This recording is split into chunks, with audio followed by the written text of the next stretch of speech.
Okay.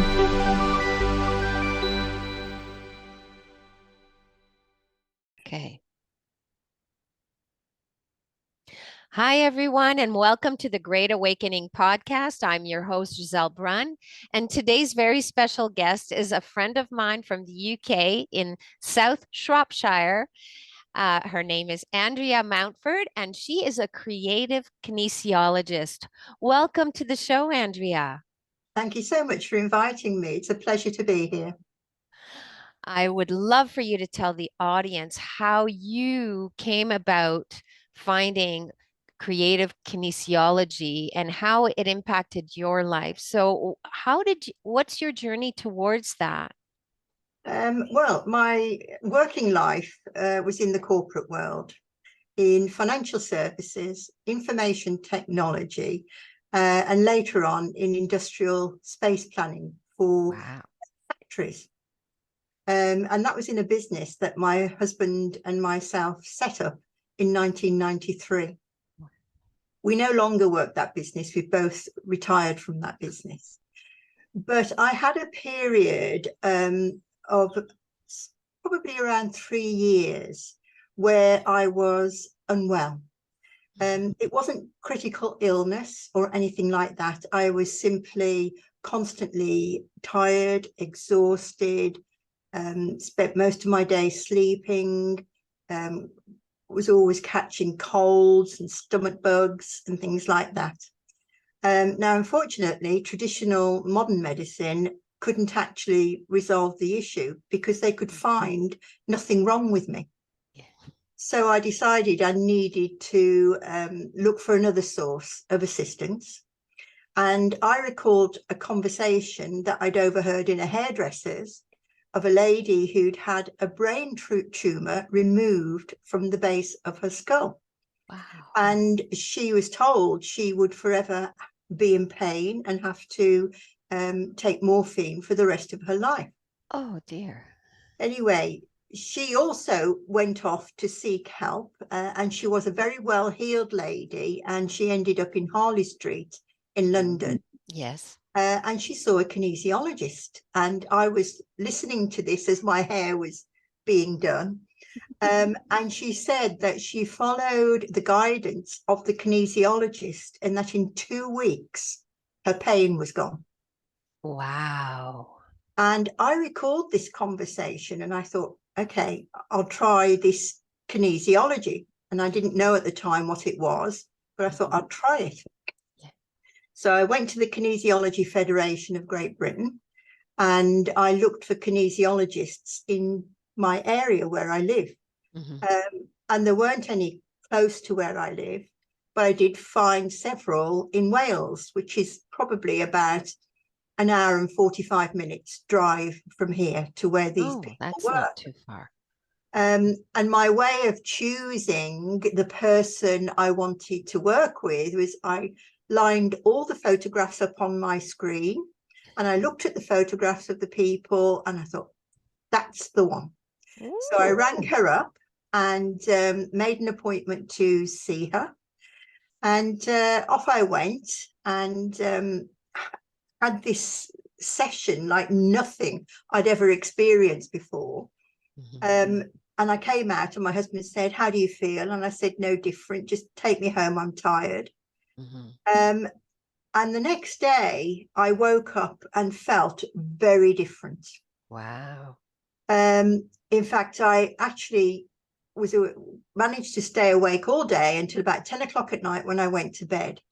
And I did wonder if it was just a fluke, but I had committed to doing several sessions with her. There's no point just going once. I went over a period of time, and the transformation was amazing, absolutely amazing. And at one point, she asked me, she said, why don't you become a practitioner? Well, this was out of the blue for me. I need to think about this. Yeah.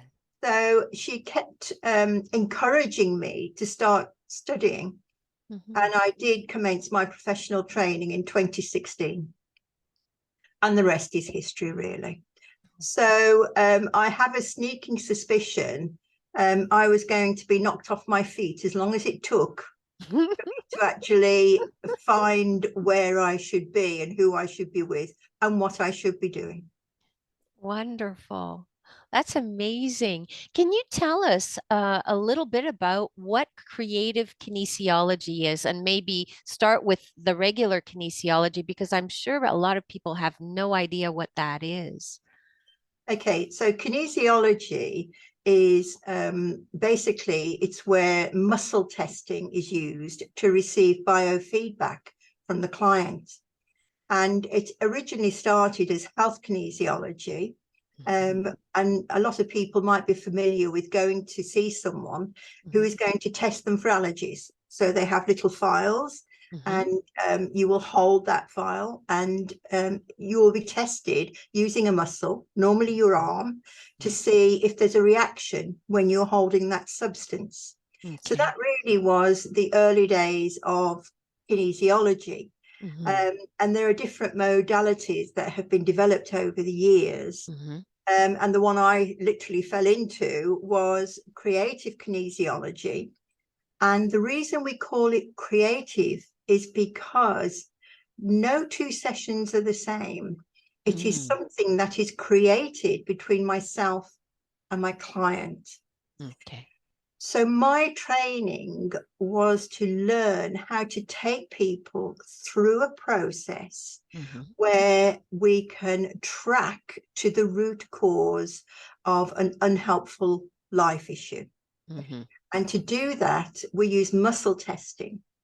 So when you're testing the muscle, if you're in contact with something or think of something that affects you in an unhelpful way, so if you've got an allergy, for example, when you think or hold a substance, when you're muscle tested, the reaction of the muscle, because it's weakened, will be different to when you receive a positive. In the same way, the muscle testing can also be used to identify accuracy or inaccuracy. So, for example, if I was muscle testing you and you said, my name is Peter, that's not accurate. And therefore, the response I would receive from that would be different to if you say, my name is Gisele. So that's how I can use the muscle biofeedback to understand what's occurring. So let me put it like this. This is how I normally explain it to people. Right. So we are brought up in a society and a system that tells us to constantly look outside of ourselves for information. So you go to school. If you're physically ill, you'll go to a physician. If you've got emotional or mental issues, you will go perhaps to a counsellor or psychotherapist. If you have issues of a spiritual nature, you might go to your church leader for that. So we're taught and trained to look outside of ourselves for the answers to the life that's going to be happy and best for us. Yes. And a lot of that recently is to rely on the government to tell us what's good for us and what's going to make us healthy and happy. But that ignores the real authority, because when it comes to what the body requires to heal itself physically, emotionally, mentally, and spiritually, there is no greater authority than your own body. So creative kinesiology, provides you with the opportunity to ask your body what it needs to restore flow, harmony, and balance in your system in order that natural healing can take place. So it's a fascinating thing, and you cannot know what comes from what. You might come in with a pain in your shoulder, and it can relate to something that occurred in childhood with a parent, for example.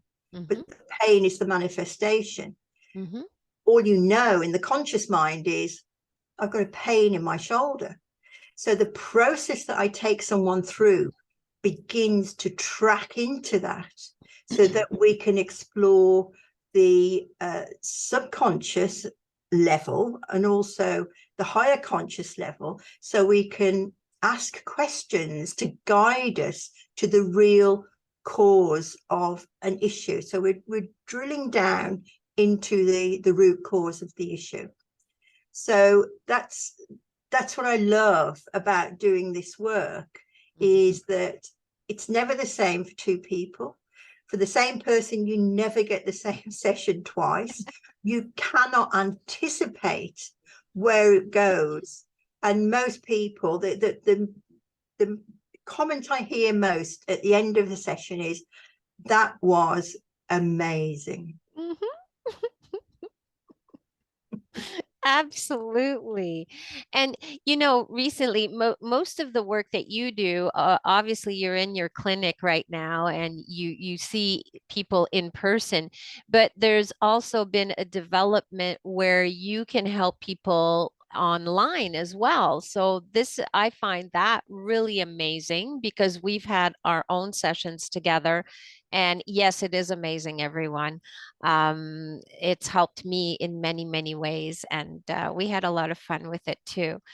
But yeah, so this is, I find this fascinating what you do.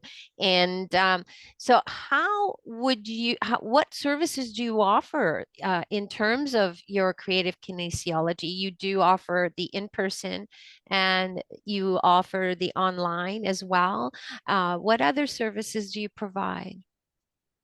Well, that's basically it, because it was really the situation that we've experienced over the last 3 years Yes. that took me down the route of working online with people. So Mm-hmm. instead of muscle testing, I use a pendulum to actually work with people.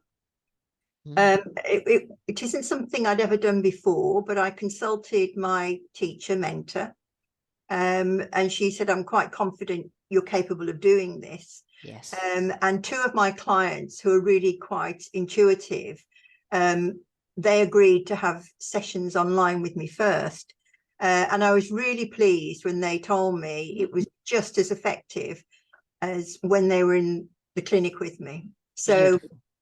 that sort of opened everything up, really. So it means I can help anybody anywhere, basically, as long as they've got access to the internet. Yes. I think that's fantastic. It's nice to think out of the box, and when it works, it's even better because you can be in service to more people this way, and really help everyone who needs it, right? So, you know, during these epic times, what would you advise people to do maybe less of or more of? I think really what has become clear to me is that people, it would be helpful if people were able to become more aware. And when I say more aware, it is actually becoming able to perhaps stand back from situations, not try to ignore what's occurring, or not try to not feel what's occurring, but to become the observer and observe the situation, rather than try and avoid it or pack it away and I'll look at it later. Mhm. I found that's really powerful, and I've been introducing that to clients, Mhm. and they're finding that is very powerful as well. So there are many people that you can look up on the internet who are talking about awareness and becoming the observer. So, you know, there's plenty of help out there on how to do that. But I think that is one of the most important steps that people can take now, especially if you think what's occurring in the world. It's such a big distraction, and so a lot of it is so disheartening.